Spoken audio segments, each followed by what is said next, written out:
ขอเชิญทุกท่านเข้าร่วมการสำรวจพลเมือง และที่อยู่อาศัยทั่วประเทศ ครั้งที่ 5 ปี 2025 ในวันที่ 3 พฤศจิกายน วันที่ 28 ธันวาคม 2025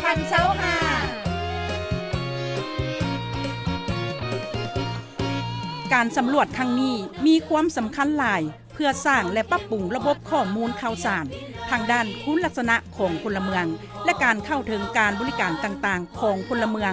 ในสปป.ลาวขอให้ทุกคนมาร่วมมือกันประกอบส่วนให้ข้อมูลที่ถูกต้องครบถ้วนการสำรวจพลเมืองและที่อยู่อาศัยทั่วประเทศครั้งที่ 5 จะเริ่มอย่างเป็นทางการแต่วันที่ 3 พฤศจิกายน วันที่ 28 ธันวาคม 2025ร่วมสร้างอนาคตของประเทศร่วมใจให้ข้อมูลแก่นักเดินสำรวจด้วยความจริงใจถูกต้องและชัดเจนในบ้านสำรวจพลเมืองและที่อยู่อาศัยทั่วประเทศครั้งที่ 5 ปี 2025